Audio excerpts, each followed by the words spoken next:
Hello, Internet. Hello, Henry. It's after Campfire, and I'm exhausted.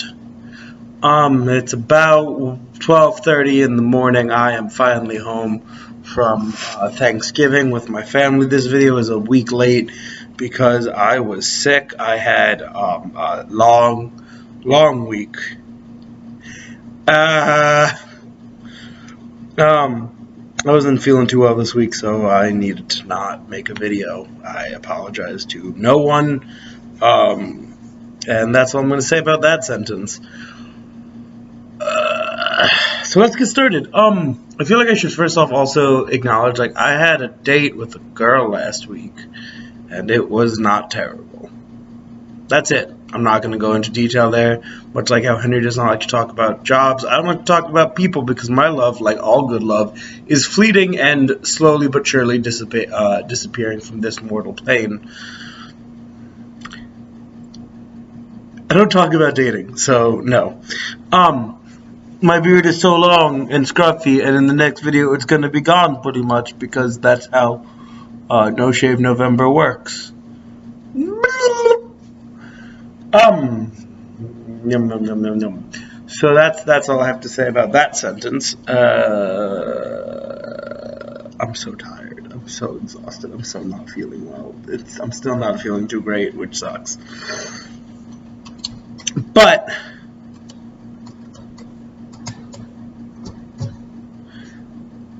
this is after Campfire. Let's get started. Oh yes, Henry, how do you decorate? Henry said he didn't.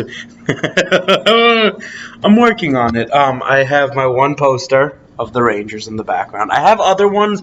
Like I had one, but it didn't look good. It looked old, cold, and very full mold. And one of my old other ones kind of also didn't look too great, so I wasn't really feeling it yet. I've got all this space on this wall where a bookshelf is gonna go, and I bought an end table that's really cute. It's an antique. I got coasters for it that are really nice and look like Jupiter. Inside the end table is a bunch of vinyl. I'm gonna move around with this one. I moved my other end table over there, put the vinyl on that, spread out the stuff. It was nice. I got knives on the wall. I got my Rangers bottle opener up. I got my Lifetime Achievement Award. I got a shot glass case right there. I got a bunch of cool small knick-knacky things. But that's really all I got. I'm trying. I got other stuff, but it doesn't look good up here. I have a few small things on my wall. I got Poe. I got my year of birth. I got something from my grandmother. But problem is that if it doesn't feel right, I'm not gonna get it. And I don't like the generic stuff, and I'm in a bind. So yeah, still looking for stuff. I found more since my last video, especially the really cute end table. It's really nice. It's such a nice end table. I'm very happy about it. I got it at an apartment sale where everything must go, so it was good. But I'm working on it, finding more stuff. Gotta get that bookshelf so that that takes up just a fun. You almost caught me there. Just a big old chunk of wall space and such. But yeah. So, describe this year. Can I just do one long scream for 7 minutes? Because that's really what I would love to do. This year's been a mess. And it's one of those situations where I feel you ever heard the phrase falling up? It's like that, where I'm just in financially I'm in a better place than I've been in a very long time. And that's awesome. Personally, I'm able to afford the studio apartment. I'm able to take care of myself. I'm able to save up for things I want. I'm able to do a lot. And it's really nice. But at the same point in time, I'm just so tired all the time now. I have a lot of things that are good happening for me, which is awesome. And so with all that good, it just kind of stinks that I'm in a place where like I feel good, but I also feel terrible. And so, as this year's coming to an end, I have very mixed feelings about it on like a personal level. Um, if we get deep and emotional, where part of me is like, this is great. I'm achieving all these things, and that's so cool. And the other part of me goes, but what does it all mean? What's it all worth? And like, it doesn't sound like it makes sense, but in my head, that makes so much sense. And so I'm in that mindset of trying to get used to being a person. I'm in that mindset of trying to kind of find out what, what works and what doesn't work. And so it's a very different feeling now compared to like the beginning of the year. I mean, last year at this point in time, I was still in grad school. I was still living in the Moisha house. I was still kind of doing a lot of the stuff that was supposed to prepare me for this future that I was looking for. And now I'm succeeding at things and it just feels gross. I don't know how I feel about that. It's kind of a weird experience to be in, like,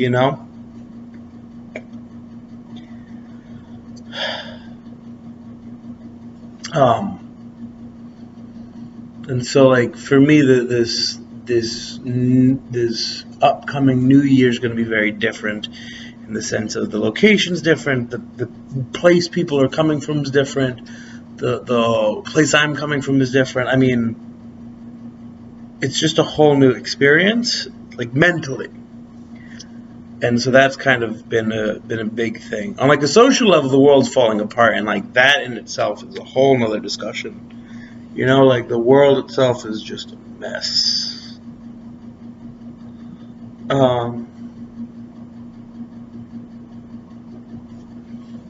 Yeah, I have a wedding next week that I'm going to. My cousin's getting married. I'm very excited for him. Like all these changes are happening all at once, and it can be overwhelming. And I think that's the big thing that I would describe with this year is it's change, and change no matter what, good, bad, whatever, is very overwhelming. I don't even think it's just for me. I always say, "Oh, it's for me." No, I think we are all very overwhelmed by change, but I also believe that change is necessary. I think it's so important for us to be willing to go through this pain, this struggle. You need to make to change, because if you don't, you will end up feeling a different kind of sad, this kind of stagnation, this feeling of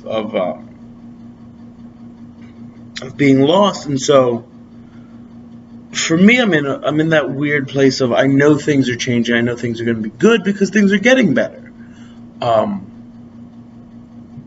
But I'm also in that place of, because all the change is so new, I'm still trying to figure it out. The girl I went on a date with, we talked about like the idea of imposter syndrome. Do you ever feel like you've earned what you have? And no.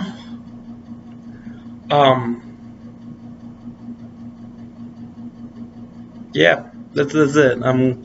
We got deep, we got philosophical. I think when it comes to what I want 2020 to look like for me, I want it to continue to be this change, this big one after another series of things that are going well. I want that because in the long run, that is what I need. But getting there is just a pain, and it's going to take some practice. It's going to take some getting used to. But that's also life. Like, I know that this sounds kind of like obvious and stupid, but like that's life. We're gonna have to feel a lot of pain to get to the things we want. We're also gonna have to feel a lot of changes out, and I don't want to be afraid to make changes like that. I don't think anyone really should be afraid of change. As much as it is terrifying, I think it's something that is important to embrace. So now that I've rambled on for a good 4 or 5 minutes, my question takes it back to the actual holiday that just passed. Thanksgiving just passed, and as we're winding up the year and as we're kind of looking at it, what's something that you were thankful for this year that happened? I think both of us had very different years, Henry, and I think both of us had very interesting years, and so I think it's a weird way to think about it, because now that we are reflecting about this year, what do you describe it as? Well, what are we thankful for? What are the good? What are the bad? That kind of comparison. So yeah, what are you thankful for this year? Let me know.